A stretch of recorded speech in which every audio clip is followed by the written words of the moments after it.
Bonjour tout le monde. Ces derniers partages que j'ai faits avec vous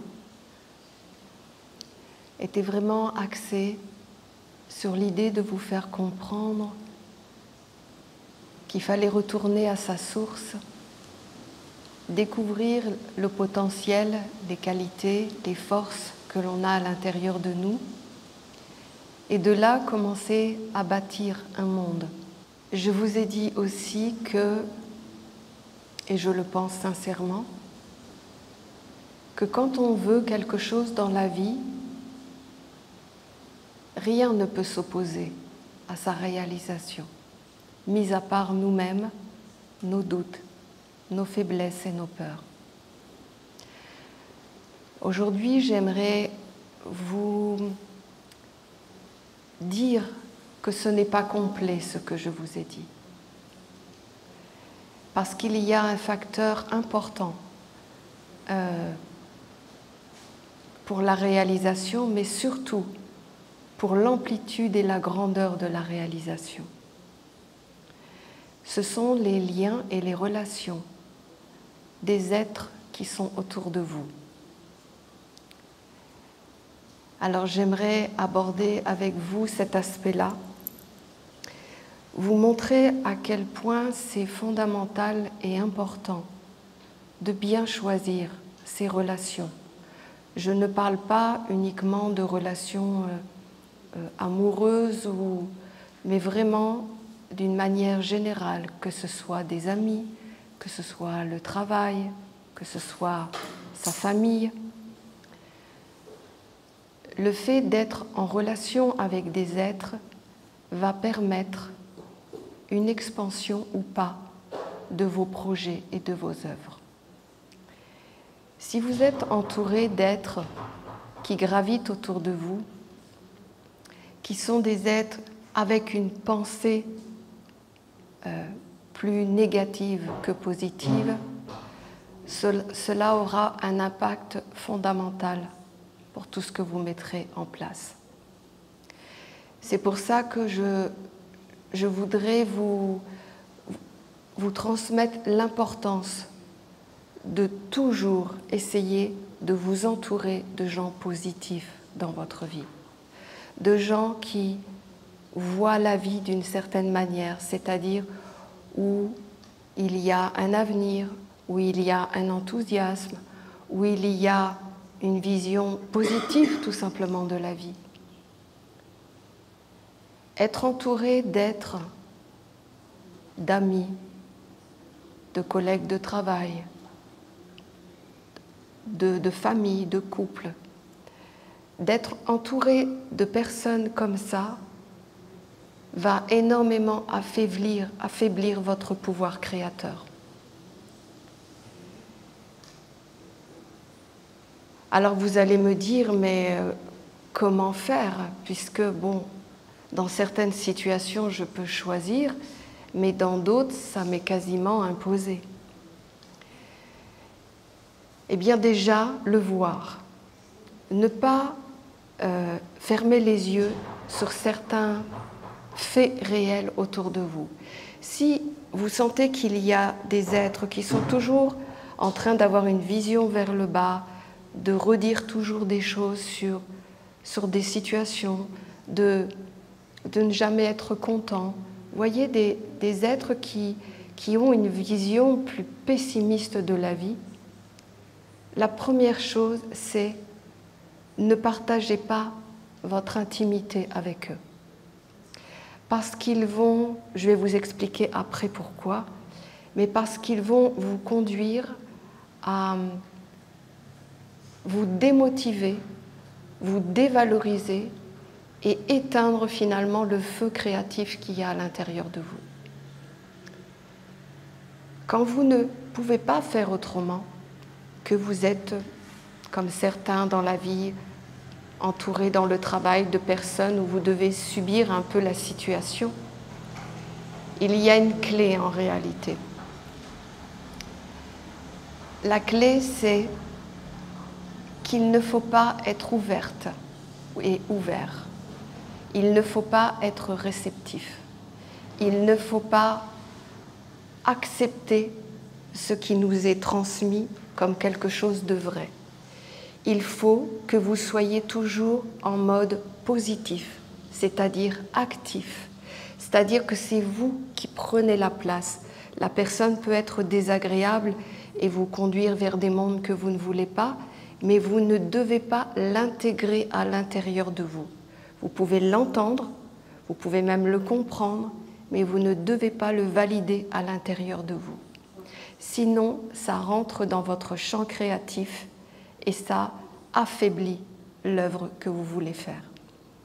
Donc, bien choisir ses amis, bien choisir ses collègues de travail si on peut, bien choisir un partenaire de vie et bien choisir des frères et sœurs autour de vous. Mais c'est vraiment important, je dirais même presque fondamental, d'avoir un environnement sain pour pouvoir être soi-même créatif et ne pas dépenser de l'énergie, de la force et que quelqu'un arrive et commence à y mettre déjà des mondes dessus avant même que ça ait eu le temps de s'épanouir et de grandir. D'un point de vue plus initiatique,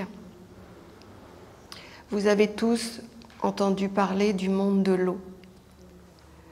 Ce corps d'eau qui se trouve à la périphérie de notre corps, bien sûr que nous avons d'abord le corps de terre qui protège notre structure d'être incarné sur la terre, mais juste après nous avons le corps d'eau. Le corps d'eau qui est associé au serpent dans la tradition. Et j'aimerais vous donner quelques explications en lien avec les relations. Pourquoi le corps d'eau est associé au serpent? Puisque le serpent est le symbole de la vie. Le serpent, il peut avoir deux visages. Il peut avoir le visage du serpent tentateur, mais il peut aussi être le serpent de la sagesse. À la base, c'est le même. Mais il représente essentiellement le courant de la vie. Ce serpent tentateur, il est là pour te révéler ce qui vit dans ton eau. Et il va pointer les imperfections à l'intérieur de toi et il va te conduire à rencontrer ce que tu es réellement. Mais il ne te respectera pas et il fera en sorte même de te tester sans cesse dans ta fiabilité, ta stabilité intérieure. Pourquoi ?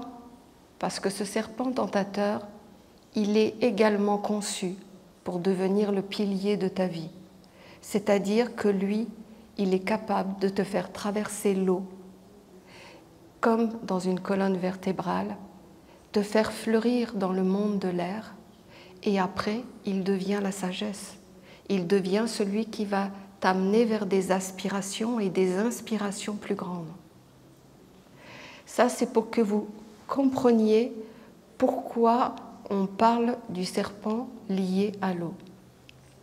L'eau est un monde que vous connaissez où il y a tous les désirs, les envies des êtres qui sont dans un mouvement de la vie, justement.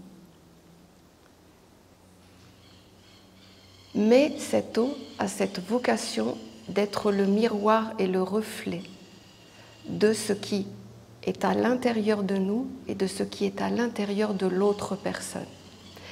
Pourquoi je dis qu'il faut être vigilant par rapport aux personnes qu'on rencontre? Ce n'est pas tant sa pensée ou même sa façon de voir le monde, c'est en fait ce qui l'alimente dans le monde de l'eau. À quoi il s'associe dans le monde de l'eau? Il s'associe à des formes pensées bien plus grandes. Et toi, quand tu émets certaines pensées, certaines envies, certains désirs, en fin de compte, parce que tu vas émettre un projet, par exemple, eh bien, ça va se placer dans l'eau. Et la personne va aussi se lier dans cette eau. Et à ce moment-là, il y a interpénétration des mondes et vous êtes directement touché dans votre sphère intérieure. D'où l'importance de, bien sûr, de développer le serpent de la sagesse, c'est-à-dire que lui, il va avoir vocation à te conduire, à te tester et à regarder ta fiabilité pour que justement tu te places dans un monde supérieur et que tu ne restes pas dans cette eau. Parce que cette eau, c'est vraiment le partage des mondes, c'est vraiment le mélange de tout. On n'a pas besoin d'avoir des relations sexuelles avec un autre pour s'interpénétrer. En fait, ça se fait dans le monde de l'eau.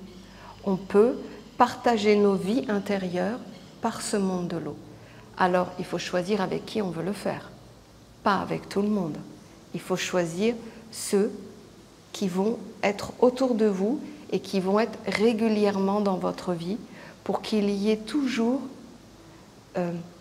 une idée commune qui est au moins le côté positif, créatif et ensemençant de la vie, mais qu'il n'y ait pas confirmation des mondes inconscients au point, puisque c'est là que ça doit arriver, au point de vous faire douter, au point d'enlever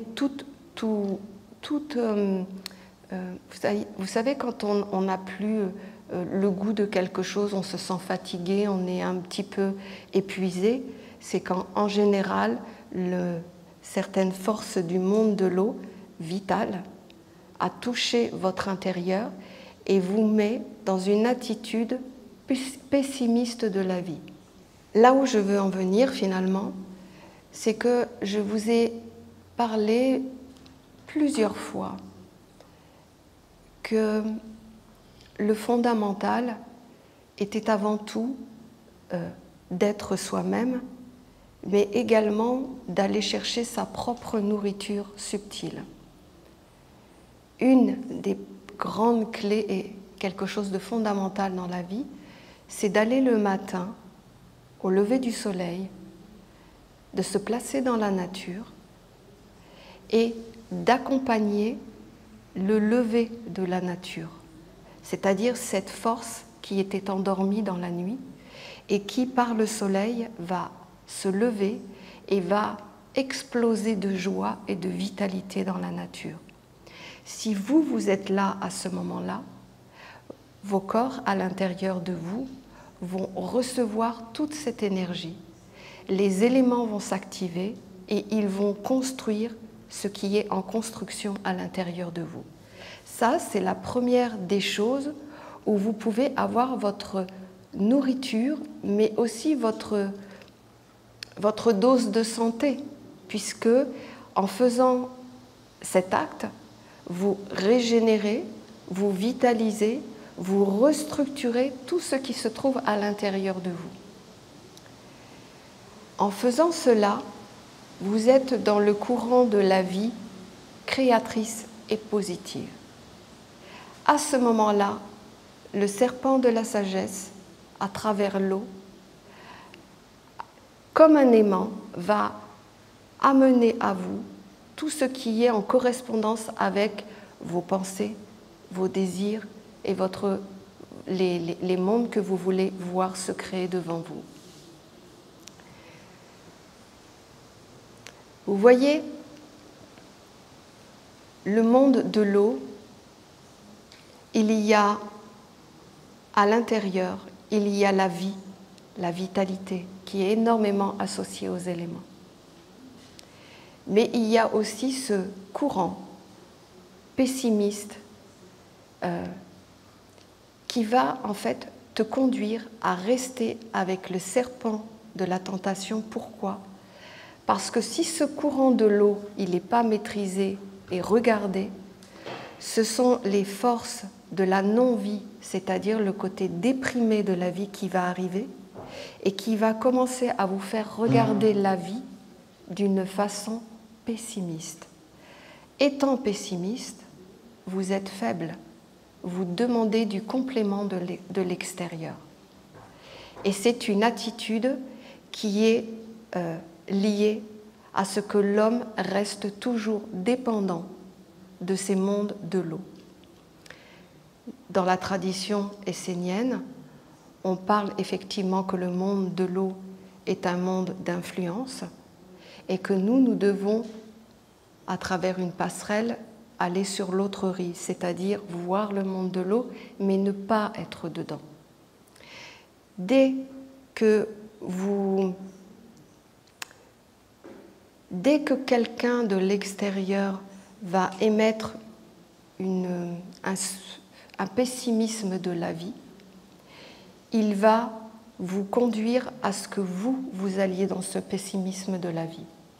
Et le but de tout ça, c'est vraiment que la vitalité du matin, qui est là pour vous construire, pour vous faire avancer, pour vous donner de l'énergie, n'ait plus aucun moyen d'action. Mais que ce monde arrive et que vous soyez dans la... Vous savez, regardez la vie en étant blasé, en étant pessimiste, et là, vous allez vouloir être rempli de l'extérieur. D'où l'importance de bien choisir ses amis, parce qu'à travers le monde de l'eau, c'est un partage, c'est un mélange de mondes, et c'est aussi la possibilité du plus ou du moins. Donc, cette notion de relation avec les êtres autour de nous sont vraiment la clé de la réussite à long terme. Alors, ne vous associez pas. Ne soyez pas une femme à recevoir les informations de ce que des êtres qui gravitent autour de vous vont émettre comme intention, comme souhait, comme désir. Il faut que vous-même, vous soyez à l'intérieur de vous, dans votre fixité à vous, que vous ne soyez pas dépendant de l'autre, qu'il y ait des êtres autour de vous, c'est pas plus grave que ça, et c'est normal. Par contre, ce qui est important, c'est que ces êtres ne se substituent pas à votre fondement à vous, au point de vous déséquilibrer. Sinon, vous ne pourrez pas être dans la maîtrise de la vie, vous serez toujours sous influence, vous serez toujours, puisque bon, on le sait tous, on est tous imparfaits, on a encore des choses à travailler à l'intérieur de nous, il y a des choses qui sont en devenir, mais ces choses ont besoin d'être alimentées. Si vous perdez votre centre et votre orientation de votre vie à vous, vous devenez des êtres sous influence. Et devenant des êtres sous influence, ce n'est pas vos propres semences que vous mettez en terre, mais ce sont les semences d'autres qui se sont associées aux influences de l'eau qui ont pris une ampleur plus importante et qui vont venir combler votre faiblesse intérieure. Donc, sachant cela, vous savez chacun, quand je dis faites attention, mais vous aussi quelque part, maintenant vous pouvez imaginer l'influence que vous pouvez avoir sur quelqu'un avec qui vous parlez, avec qui vous partagez des choses. Si vous n'amenez pas le côté de la vie, de la vitalité, de ce qui est de la lumière et de la créativité sur la Terre, vous êtes capable d'amener des êtres vers quelque chose où il y a des voies sans issue, où il n'y aura pas d'aboutissement, et voire même ce sera un peu le désespoir pour la personne qui pensait être capable de réaliser des choses, mais au final, à votre contact, je ne dis pas que c'est vous, mais au contact des autres, eh bien, une personne peut se retrouver vraiment affaiblie de certains comportements, de certaines attitudes, de certaines façons de voir la vie. Vos yeux, vos attitudes, vos paroles ont vraiment un côté guérissant ou un côté affaiblissant. Donc c'est vraiment important de prendre conscience de l'importance que chaque être peut avoir en matière d'énergie, de vitalité, de partage de monde avec les autres. Si vous êtes conscient, je pense que vous allez être dans une introspection et que vous allez regarder à l'intérieur de vous réellement qu'est-ce qui se passe quand vous êtes en conversation avec une autre personne.